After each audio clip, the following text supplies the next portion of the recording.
ప్రార్థన. పరిశుద్ధుడా, ప్రేమ కలిగిన తండ్రి, ఈ దినం నాయనా నీ వాక్య ధ్యానం చేయనట్లు కృప గ్రహించింది ప్రభా. నా తండ్రి, నా తలపులో మీ సన్నిధితో ఉపయోగించండి నాయనా. నీవే మాలో నుండి మాట్లాడండి నా తండ్రి. నీ దైవ జ్ఞానాన్ని నేను తెలుసుకునే ఒక భాగ్యాన్ని మీరు కలుగ చేయండి. పవిత్రపరచబడిన జ్ఞానంతో దీవించమని నన్ను, నా తలంపులను స్వాధీనంలో ఉంచుకొని వింటున్న ప్రతి బిడ్డలను ఆశీర్వదించమని, వారిని మా ప్రభుత్వాన్ని దీవించమని నైనా పవిత్రపరచబడిన జ్ఞానంతో ఆశీర్వదించమని యేసయ్య నామములో వేడుకుంటున్నాను తండ్రి. ఆమేన్.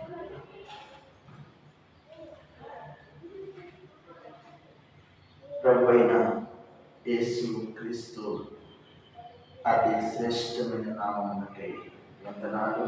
అందరికీ ప్రైజ్లా.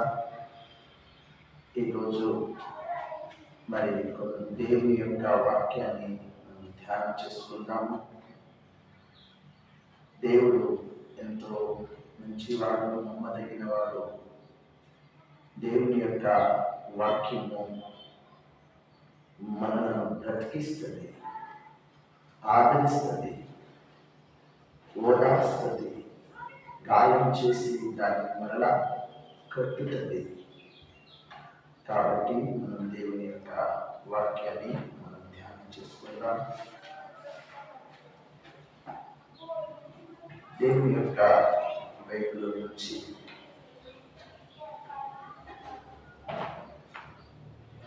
పరిశుద్ధ గ్రంథంలో నుండి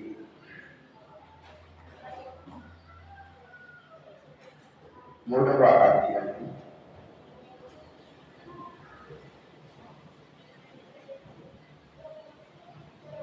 21వ వచనం నుండి, మొదటి రాజుల గ్రంథం 3వ అధ్యాయం 21వ వచనంలో నుండి నేను చదువుతున్నాను. జాగ్రత్తగా ఆలోచించవలసిందిగా మనం చేస్తూ ఉంటున్నాను. ఉదయమున నేను లేచి నా పిల్లకు పాలియ చూడగా అది చచ్చిన భార్యను. తరువాత ఉదయమున నేను పిల్లను దాహించి చూచినప్పుడు వారు నా కడుపున పుట్టినవాడు కాదని నేను తెలుసుకుంటుంది. అంతలో రెండవ స్త్రీ, అది కాదు, బ్రతికి ఉన్నది నా బిడ్డ, చచ్చినది దాని బిడ్డ అని చెప్పగా, ఆమె కాదు, చచ్చినది నీ బిడ్డ, బ్రతికినది నా బిడ్డ అని. ఈ ప్రకారముగా వారు రాజు సముఖమున మనవి చేయగా, రాజు బ్రతికి ఉన్నది నా బిడ్డ, చచ్చినది నీ బిడ్డ అని ఒకటేయు, రెండవది అలాగూ కాదు, చచ్చినది నీ బిడ్డ, బ్రతికి ఉన్నది నా బిడ్డ అని చెప్పుచున్నది కనుక కత్తి తెమ్మని ఆజ్ఞ ఇచ్చిను. ప్రియమైనటువంటి దేవుని బిడ్డగా మరి దేవుని యొక్క పరిశుద్ధ జ్ఞానం మరి ఏ విధంగా సత్యాన్ని, నిజాన్ని బయటికి తీయడానికి ఏం చేస్తుంది, లేక దానిపైన ప్రభావం చూపుతుంది అని మనం గ్రహించినట్లయితే, దేవుని యొక్క జ్ఞానం మనిషిలో నుండి సత్యంలో రాబట్టడానికి ప్రేమపూర్వకంగా గర్తింపు అవసరమన్నట్టుగా మనకి ఇక్కడ తెలియపడతా ఉంది. ఈ స్టోరీ, ఈ యొక్క వాక్యాన్ని మనం ధ్యానిస్తే, ఇద్దరు స్త్రీలు, వాళ్ళు చాలా ఒకరికి ఒకరు నమ్మకస్తులుగా, చాలా దగ్గర స్నేహితులుగా ఉంటున్నారు. చాలా కాలం వాళ్ళు కలిసి జీవిస్తున్నట్టుగా కనబడతా ఉంది. చాలా రోజులండి, చాలా సంవత్సరాలండి వాళ్ళు కలిసి జీవిస్తూ ఉన్నారు. కలిసి జీవిస్తూ వారు మరి కుమారులను కన్నట్టుగా, బిడ్డలను కన్నట్టుగా చూస్తూ ఉన్నారు. వారు కన్నటువంటి వాళ్ళ బిడ్డని వారు పడుకున్న తర్వాత ఒక స్త్రీ తన బిడ్డను తన పడక మీదనే నిద్రలో చంపుకున్నట్లుగా మనకు బైబిల్లో రాయబడి ఉంది. రాజుల గ్రంథం 3వ అధ్యాయం 21-22 ఈ వచనాలను మనం ధ్యానిస్తే, చంపుకున్నటువంటి తల్లి తాను లేచిన తర్వాత బ్రతికి ఉన్నటువంటి బిడ్డపై కన్నేసినట్టు, బ్రతికించుకున్నటువంటి తల్లి, నిద్రిస్తున్నటువంటి తల్లి తెలియకుండా ఆ బిడ్డను తాను దొంగిలిస్తున్నట్టుగా చూస్తా ఉన్నాను. ఈ రోజులలో నిద్ర, మనం మెలకుగా ఉన్నప్పుడు, మనకు తెలివితేటలు ఉన్నప్పుడు, మనకున్నటువంటి జ్ఞానాన్ని, మనకున్నటువంటి తెలివిని మనము యథార్థముగా ఉపయోగించుకుంటా, సత్యం కొరకు ఉపయోగించుకుంటా, మరి ఈ లోకం కొరకు, లోకాశల కొరకు, ఇంకా మన తెలివితో మనకేదో ఆ ప్రయోజనం జరిగి, మరొకరికి అది నష్టం జరిగి, అలాంటి కొరకు మన తెలివితేటలను కనుక ఉపయోగించుకుని వారము కనుక ఉంటే, మనం నిద్రించిన తర్వాత మోసపోయే అవకాశం ఉన్నట్టుగా మనకి ఇక్కడ తెలియబడతా ఉంది. నిద్రించిన తర్వాత తన ద్వారానే తన బిడ్డ చచ్చిపోయినట్టుగా చూస్తూ ఉన్నాం. కాబట్టి నా ప్రియమైనటువంటి సహోదరులారా, దైవ జనాంగమా, ఒక్కసారి మనం ఆలోచన చేయాలి. బ్రతికినటువంటి బిడ్డను దొంగిలించుకొని తన బిడ్డగా తీసుకున్నటువంటి ఆవిడ కాముగానే ఉంది. కానీ తెల్లారి తన యొక్క తల్లి లేచి చూస్తే, పాడిపటానికి లేచి చూస్తే ఆ బిడ్డ చచ్చిందాయేమో అని ఉంది. చచ్చినటువంటి బిడ్డను మరలా తేటగా తెల్లారినప్పుడు చూసినప్పుడు తన కడుపులో పుట్టినటువంటి బిడ్డ కాదట. గుర్తించింది. ఆ గుర్తించినటువంటి తల్లి ఏమని చెప్తుంది? ఆ స్నేహితురాలతో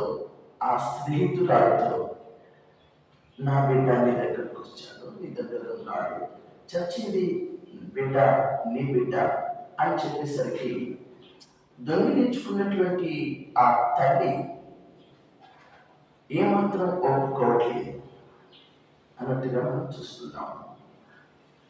అవునండి, ఈ లోకంలో ఎప్పటికైనా మనం మోసపోయిన లోకంలో యథార్థవంతులను లేక నిజం జీవించే వారిని ఈ లోకం అనేక శ్రమలు పాలు చేసే అవకాశం ఉంది అని మన ప్రభువైన యేసుక్రీస్తు తాను ఆ సిలువను మోస్తూ సత్యం కొరకు ఎన్ని అవమానాలు భరించాడో ఒకసారి మనం గుర్తించవలసిందిగా మనవి చేస్తూ ఉంటున్నాము.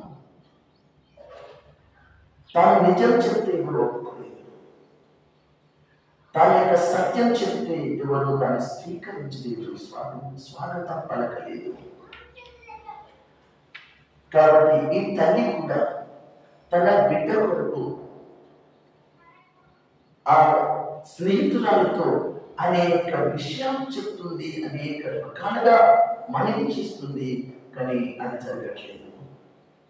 అప్పుడు రాజుగారి దగ్గరికి వెళ్ళినట్లుగా చూస్తా ఉన్నాం. రాజుగారు ఇద్దరు మనవులను ఆలకించారు.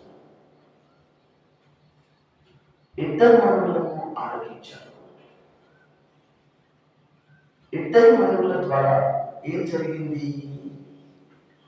ఒక కత్తి తెమ్మని రాజుగారు ఆజ్ఞాపించినట్లుగా చూస్తున్నాం. చూడండి, దేనికంటే కత్తి బ్రతికి ఉన్నటువంటి బిడ్డను శిరసగం చేయటానికంట. ఈ రోజులలో సత్యం బయటికి రావాలి అంటే ఆ సత్యం కొరకు అవమానం భరించుకుని కావాలి. సత్యం బయటికి వచ్చి వేరే పాడాలి అంటే ఆ సత్యం కొరకు ఈ చీకటిలో ప్రయాణం చేసి అవమానం, కష్టం, బాధ, నింద, శోధన దాన్ని అనుభవించే వాళ్ళు కావాలి అని మనకు తెలియబడతా ఉంది. రాజుగారు అర్థం చేసుకుంటారు, నా మనవి వింటారు, నా యొక్క విజ్ఞాపన ఆలోకిస్తారు అని బ్రతికి ఉన్న తల్లి యొక్క ఆశ, తన యొక్క మనవి రాజు ఆలోకిస్తాడు అనుకున్నది. కానీ రాజు ఇద్దరి మనవి సమానమని ఆలోకించి బ్రతికున్న బిడ్డను చంపేయాలని ఆజ్ఞాపించాడు. అది కత్తితో నరికి శేషకం చేసేయాలి అని ఆజ్ఞాపిస్తూ ఉంటున్నాడు. దేవుని బిడ్డగా మనము దేవుని దగ్గర చేస్తున్నటువంటి మనవి ఏదైతే ఉందో ఆ మనవి, ఆ ప్రార్థన దేవుడు దయచేసేలాగా ఉండాలి అంటే ఈ మనవి గురించి కొంచెం లోతుగా ఆలోచించవలసిన వారమై ఉంటున్నాము. ఏమని ఆలోచన చేద్దాము? ఆ తల్లి ఇంతవరకేమో తన బిడ్డ కొరకు ఎంత దూరమైన ప్రయాణం చేసి ఎంత మనులైన చేయగలిగింది. కానీ కత్తి తీసుకొచ్చుకొని నరకండి, శిర్షగం చేయండి, శిర్షగం ఇద్దరు స్త్రీలకు ఇవ్వండి అని ఎప్పుడైతే చెప్పారో అప్పుడు తల్లి తన ప్రార్థనను, తన మనవిని వెనక్కు తీసుకున్నది. ప్రియమైన సహోదరి సహోదరులారా, ఎంతవరకు మన మనవి మన ఒక్కరనే ప్రయోజనం కలగాలి, అది మాటకనే ప్రయోజనకరంగా ఉండాలి అని తెలివితో, అని జ్ఞానంతో, ఇంకా మనకున్నటువంటి శక్తితో, మనకున్నటువంటి బలంతో, మనకున్నటువంటి దీక్షతో, మనకున్నటువంటి ప్రభావంతో మనం దేవుని దగ్గర మనవి పెట్టి మనం యోచన చేస్తా ఉంటే అది మనకు రివర్స్ అయ్యే అవకాశం ఉన్నట్టుగా చూస్తా ఉన్నాం.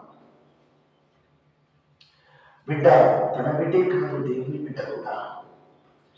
అయితే తల్లి తన మొదటి మనవిని వెనక్కు తీసుకొని రెండవ మనవిగా ఏమని చెప్తుంది అంటే, జాగ్రత్తగా ఆలోచించాలి. రాజుగారు, రాజా బిడ్డను ఏమాత్రం సంపద ఆవిడికి ఇప్పించండి అంటుంది. అది మామూలుగా అంటున్నటువంటి మాట కాదు. పేగులు తరుముకొని రాజుగారితో మనవి చేస్తూ ఉంది. ఇంతవరకు చేసిన మనవి తన యొక్క బిడ్డను రక్షించుకోవడానికి పట్టుదలతో ఉంది. ఆ మనవిలో తన రక్త శక్తి ఉంది, తన జ్ఞాన శక్తి ఉంది, తన బల శక్తి ఉంది. తనకు నిజం తెలుసు కాబట్టి ఆ నిజంతో కూడిన శక్తి ఇమ్మడి ఫైట్ చేసింది, పోరాడింది. కానీ ఇప్పుడు ఈ రెండవ మనవిలో తన యొక్క విధేయత కనబడతా ఉంది. ప్రేమిన సహోదరులారా, రాజుగారి దగ్గర లేక దేవుని దగ్గర మన మనవిలో విధేయత, వినయం, భక్తిమలాడడం, మన యొక్క పేగులు తరుక్కొని పోయి మరొకరికి ప్రయోజనం జరగాలి, తన స్నేహితురానికి ప్రయోజనం జరగాలి, ఆవిడకి ఇప్పించండి అని బాధను తన దిగమింగుతూ తన పేగులను తరుక్కుంటూ తన రక్తాన్ని తానే దిగమింగుతూ తన బిడ్డను ఎక్కడ బ్రతికిన పర్వాలేదు స్నేహితురానికి చేయండి అంటుంది. దేవుని బిడ్డగా దేవుడు మన మనవిని మన విధేయతతో వింటాడు అనే విషయాన్ని గుర్తుకు చేయాలని మనం చేస్తూ ఉంటున్నాను. దేవుడు మన యొక్క మనవిని మన యొక్క విధేయతలో లేక మన యొక్క తగ్గింపులో లేక మన యొక్క హృదయపు అట్టడుగుల నుండి గ్రహిస్తాడు అని మనము గమనించవలసిందిగా మనవి చేస్తూ ఉంటున్నాను. కాబట్టి ప్రియమైనటువంటి సహోదరుల, ప్రియమైన దైవజనులు, మా ప్రియమైనటువంటి నా ప్రియమైనటువంటి దేవుడు మనలను బహుగా ఆశీర్వదించడానికి కోరుతున్నాడు. మనకు మట్టికి బిడ్డలు కాదు, మనము దేవునికి చెందిన బిడ్డలుగా ఉంటున్నాము అన్న విషయం కూడా మనం ఏ రోజు మర్చిపోకూడదు. యెషయా గ్రంథం 43వ అధ్యాయం 1వ వచనంలో మరొక మాట ఏమని ఉంటుందంటే, స్త్రీ తన గర్భమున పుట్టిన బిడ్డను కరుణింపకుండా మరుచున్నాను, వారైనా మరుచుదురు కానీ నేను మరవను అంటున్నారు. అంటే ఇక్కడ స్త్రీ మర్చిపోయింది, కానీ దేవుడు మాత్రం ఆ బిడ్డను, గర్భంలో పుట్టించిన బిడ్డను మరవలేనట్టుగా గుర్తిస్తూ ఉంటున్నాము. అంతగా ప్రేమిస్తున్నటువంటి దేవుడు, అంతగా మన మీదటువంటి ఆశ, మనమంటే అంతగా ఆశ దేవునికి. కాబట్టి మన తెలివి, మన జ్ఞానం, మన యొక్క పట్టుదల, మన యొక్క దీక్ష, మన యొక్క అన్ని రకాలైనటువంటి పరుగు అది దేవుని సంతోషపెట్టేదిగాను, ప్రజలకు మేలు చేసేదిగాను, మరొకరికి మన జ్ఞానంతో మంచి సత్యంలో నడిపించేది కాదు ఉండేటట్లుగా చూస్తే, ఉండేటట్లుగా మనం దానిని మరచుకుంటే అది మనకు అటు దేవునికి ఎంతో ప్రయోజనకరంగా ఉండే అవకాశం ఉన్నట్టుగా చూస్తున్నాము. ఇక్కడ బిడ్డను దొంగిలించిన స్త్రీ, నేను ఏ రోజుకైనా తెలివి కలిగిన దాన్ని, నేను చాలా జ్ఞానవంతురాలని, నేను నష్టం చేసుకున్నా, నేను మరొకరిది దొంగిలించి లేక తీసుకొని నేను ప్రయోజనమైనటువంటి దాన్ని అనుకున్నది కానీ సత్యం, నిజం, సత్యం, సత్య స్వరూపి, సత్యమే యేసు, యేసే సత్యం. ఆ యేసు ఆవిడ కోరిక, ఆవిడ అనుకున్నది అబద్ధంగా లేక ఆవిడ అనుకున్నది అవి నిర్వీర్యం అయినట్టుగా చూస్తున్నాము. కాబట్టి దేవుని బిడ్డగా ఈరోజు మనం ఈ చిన్న వాక్యంతో సత్యం వరకు మన మనవి ఈ విధంగా ఉంది. అటు సొలొమోను రాజు గారి కన్నా ఎన్నో రెట్లు శ్రేష్టమైనటువంటి మన ప్రభువైన యేసుక్రీస్తు తానే బయటపడుతున్నాడు, నేను సొలొమోను కంటే గొప్పవాడిని అని. ఆ సొలొమోను కంటే గొప్పవాడిని యేసు మనలో, మన లోపల ఉన్నటువంటి మన మనవి లేక మన కోరిక, మన యొక్క ఆశ ఏ విధంగా ఉందో అది యథార్థంగా చూస్తాడు కూడా. కాబట్టి ఈ యొక్క వాక్యంలో ఇదేదో వేశ్యకు సంబంధించినది పారేయకుండా లేక దాన్ని తీసేయకుండా దానిపై దృష్టి పెట్టి మనం కొంచెం ఆలోచన చేస్తే మన మనుగులు ఏ విధంగా ఉన్నాయి అనేవి మనకు బయటకు వస్తాయి. దేవుని బిడ్డగా నిద్రించేటప్పుడు శత్రువు వస్తారని బైబిల్లో అనేక చోట్ల రాయబడింది. యేసు పదే పదే మీరు నిద్రించే వారిగా ఉండకూడదు అంటున్నారు. మేలుకవగా ఉండండి, మేలుకవగా ఉండండి అంటున్నారు. కాబట్టి మేలుకవలో మనము చాలా ప్రయోజనకరమైనటువంటి వాళ్ళం అవుతాము. ఇచ్చి వాక్యమును మన వెనుకలో ప్రభు ఆశీర్వదించుగాక.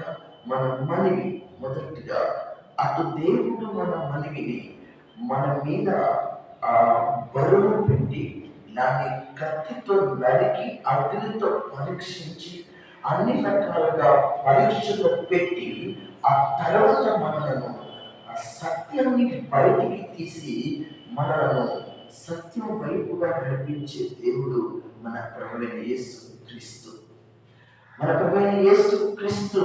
ఆయనతో మనము సహవాసం, ఆయనతో మన స్నేహం, మనం సత్య బాటలో, యథార్థమైన బాటలో నడిపిస్తూ ఉండాలని నేను ప్రేమపూర్వకంగా కోరుతా ఉంటున్నాను. ఇచ్చి వాక్యము మన వెనుకలో మన ప్రభు ఆశీర్వదించుగాక. ఆమె ప్రార్థించుతాం. జీవం కలిగిన తండ్రి, మమ్మల్ని జ్ఞాపకం చేస్తున్నది. ఈరోజు ఇద్దరు స్త్రీలను అటు దేవుని అయ్యా మేము కలిగి నా తండ్రి నిద్రించిన తర్వాత శత్రువు చేసినటువంటి పనిని గురించి ఆలోచన చేశాము.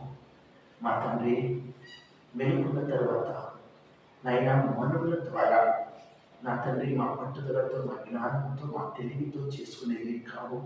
మా విధేయత పోగొట్టుకున్నటువంటి దాన్ని నైనా నీ కృపలో, నీ యొక్క దయలో, నీ యొక్క దయ ద్వారా మేము వాటిని మరలా నైనా పోగొట్టుకుని మరలా సంపాదించుకొని భాగ్యము ఉందని గ్రహిస్తూ ఉంటున్నాము. అయినా ఇటు దేవిన ఇటు భాగ్యం మాకిచ్చి మీరు దేవించి మహిమ పొందుతారని యేసయ్య నామములో ప్రార్థించి వేడుకుంటున్నాము తండ్రి. ఆమేన్. వందనాలు అందరికీ. Praise lord. వందనాలు. God bless you. దేవుడు మిమ్మల్ని ఆశీర్వదించుగాక. ఆమేన్.